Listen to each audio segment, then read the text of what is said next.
Hello, friends. It's well into July, and I wanted to get the June garden tour out there before before there's no point in posting it anymore. So enjoy the garden tour. Yeah.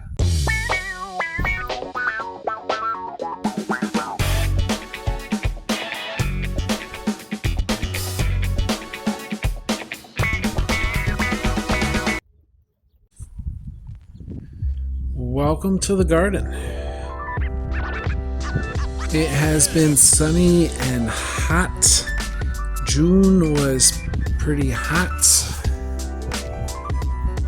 but it was humid and the plants loved it. So, first we're going to show you what pretty hosta flowers look like. After our aversion to hosta flowers, they have been coming up with red clover and all these dead stalks from the irises, and the hosta has been kind of cool. They hang out underneath this hawthorn tree, which the hawthorn tree is doing very good.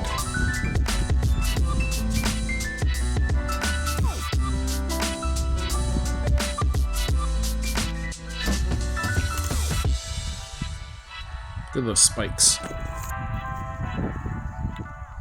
Down below we got some Maximilian sunflowers and of course more hosta. Pretty hosta.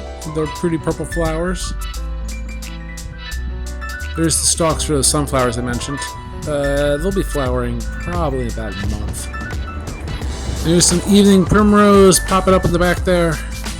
Some more sunflower stalks. And in the front here, a much more nicely shaped evening primrose stalk. I love the star pattern with their leaves. Red clover. Just kind of maintaining in the mix. There's some lily buds. Ooh, and the yarrow. I mean, it's a regular white yarrow, but this is a beautiful yarrow.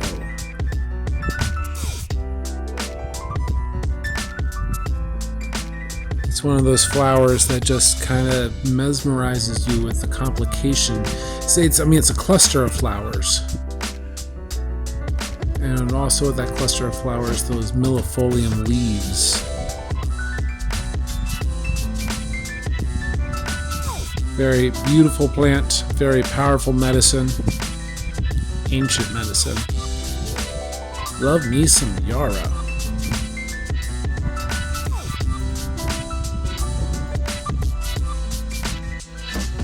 On some royal sweet peas.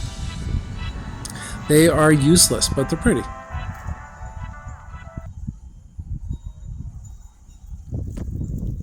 Here are the fans where the irises were growing,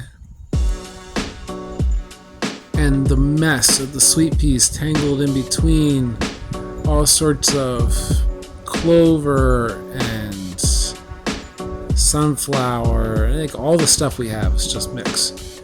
Here's our living wall. I pruned this down very hard recently, but this is our rose bramble wall I've been training up and around. It's a retainment wall. It's holding back the rest of the garden, and it's living out of the garden. There's a point in the season where little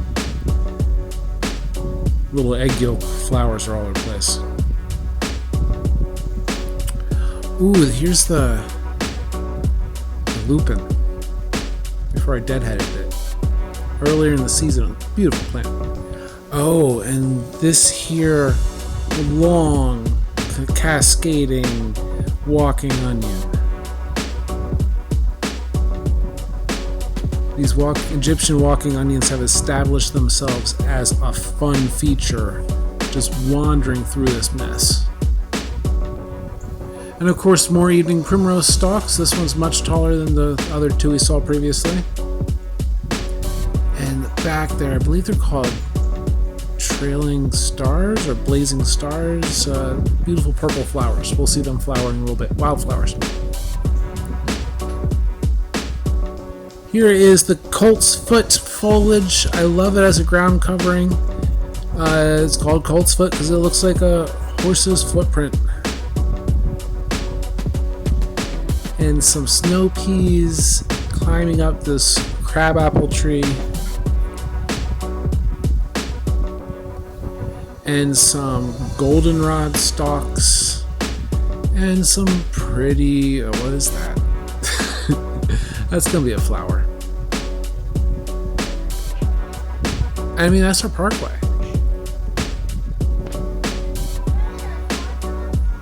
Jen loves these babies.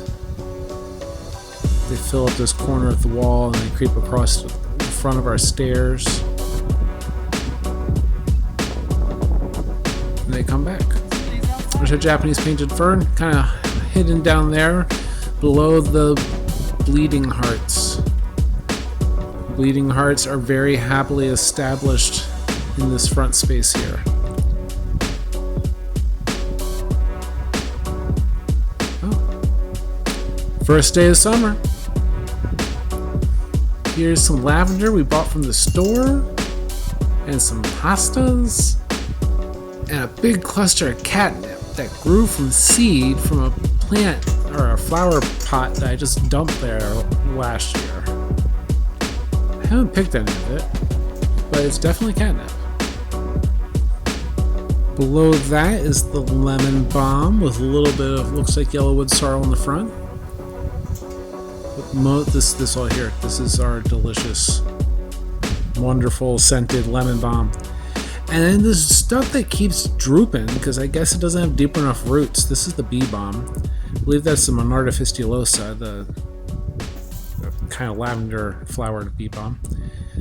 This is my science project under the arch, which we're going to move past. This is a science project, some Japanese mustard went to seed.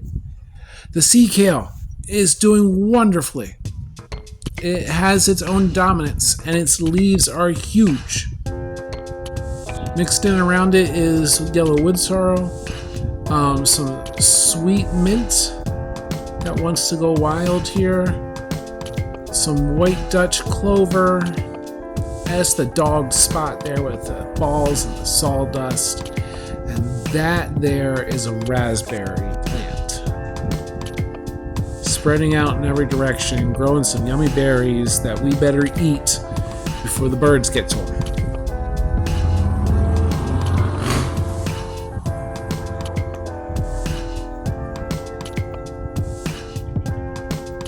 Down below, some of the tomato plants that were gifted to me got transplanted down here.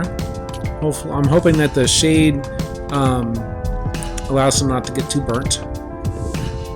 Oh, and yet another evening primrose plant. These here sunflower, okay, we'll start back here. This is a mix of zinnias with some kale mixed in with it. It's just kind of, there's the kale. It's kind of a jumbled mess, but the kale seeds is the first example of all the kale seeds that kind of mixed in with the dirt everywhere. But the zinnias are coming in nice. And then all around that, in front and on the sides, those are Jerusalem artichokes growing in a container underneath. And these are Jen's beautiful roses. We gotta keep on top of the deadheading, but it's just so many blooms.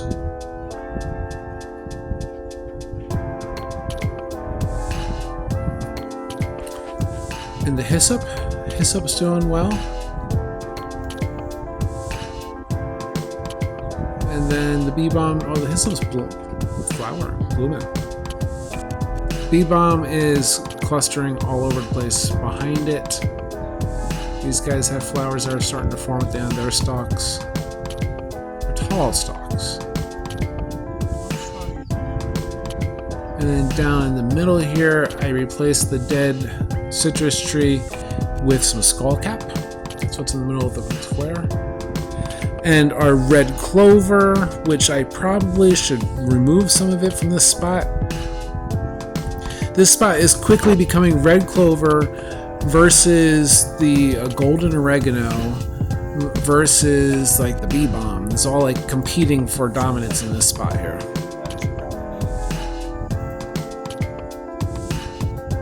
these towering deals. This is a blue vervain. Makes for a good brain tonic medicine.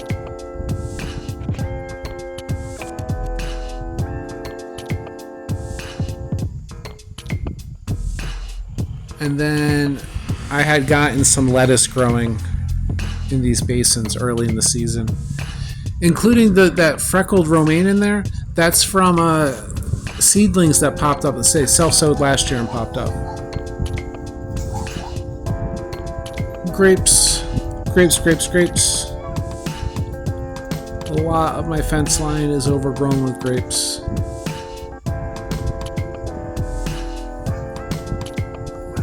I mean, I like how the grapevines, like how they're set there. I'm happy with that whole setup. In the back here, we got all of the wild kale that self-sowed itself and took over everywhere. Here's some kale that I grew in the basement. It's doing okay. And here is, I tried to grow carrots in this container.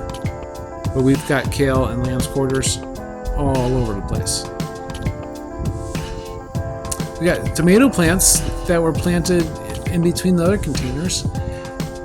And the chives. The chive blossoms. The chives have just, they're like so maintained steady. Cornflowers. Echinacea. Some more yarrow. And our beautiful honeyberry bush. This is the smaller of the two honeyberry bushes. Underneath this one, where the gnomes live and hang out, I put all sorts of cuckoo melon seeds down here, and I don't think they'll grow. There's still lots of honeyberries rotting into the soil. Oh, look at all those. They're super ready to pick.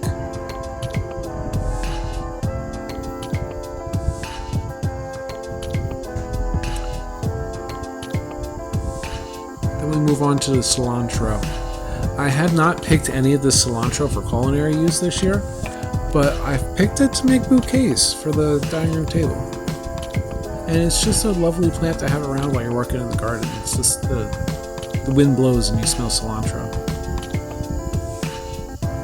In the back there is all the arugula. This beautiful mullein plant is a volunteer. I look forward to having that around the rest of this year into next year. And this is a big mess of weeds. See the big mess of weeds with some beans in the back? The beans the seeds got planted sown late, but they're doing okay. They're getting established. And just with the type of weather season we've had, right now, those are the best strawberries that I have. And they're probably going to get taken away by a squirrel or something in the middle of the night. Growing some potatoes down below there. Potatoes underneath all that grass clippings. And here is the Concord grapevine, which I gave this framework to when we first were growing it out. And right next to that are more raspberries. This bush is much more developed. And after we harvest all these raspberries, I have to cut it back pretty hard. Probably, there's our other honeyberry bush mixed in. Oh, and look, all these kale that self-sowed themselves. It's just like kale all over the place. Life is kale. You know, kale is life.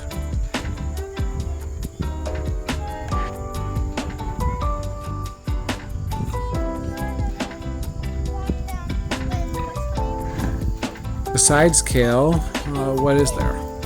Some mugwort growing up on the fence line. Here's a blueberry bush. And if I'm lucky, we might actually eat a couple of blueberries off this bush. There's a prime example of stuff we can go pick at a different farm. Various Christmas tree. My barely living birch tree. Here's all the deadness. Reminds me of how I killed it. And some zucchini growing down below. And some ground coverage, I don't remember what it's called. And some cucumbers growing over this way.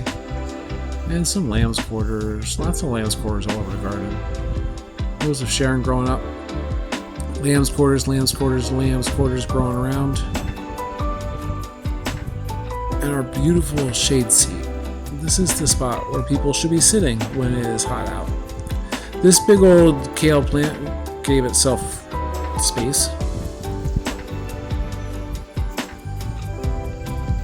All around the fairy garden, we've got rows of Sharon growing in and out of apple tree. Quite a few apples on the tree. I have to make sure those branches stay supported so they don't have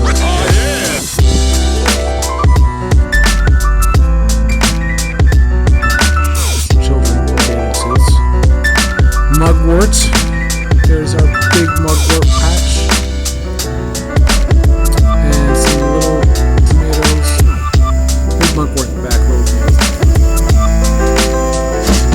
Special cucumbers. Just transplanted those out and hopefully they do well. Some chicory plants. They look like they're going to die today. Big old kale in the corner. It's one of our bigger volunteer kales. Lamb's quarters in the front. Ferns along the fence or along the porch. And I planted so much in here that didn't grow. We planted purple kale and we planted beets in here and lettuce and here's last year's kale went to seed and a whole bunch of little kale that I planted and transplanted into here from other places. Kale. This is the bee balm corner. These here blossoms will be opening up and looking beautiful soon.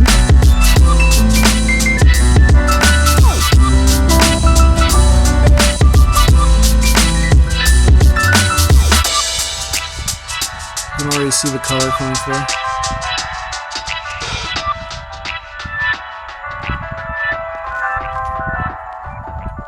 Some red clover in the mix there too. Oh, look at that. So this is the Monarda didyma. Didyma because it gets 2 flower heads. Red clover. On the left there, the taller, lighter color bee balm is the purple ones. The apple mint is taking over my mint corner. It's crowded out the chocolate mint. Then here's the chocolate mint. And it has practically killed the orange mint under here. I'm not sure if there's any hope in orange mint surviving. Last year, the apple mint killed some variegated pineapple mint that was underneath there somewhere. And it's pushing in on the kitchen sage on this corner. Now, the kitchen sage is not something that can be sacrificed to apple mint, so at the very least, I have to save the sage.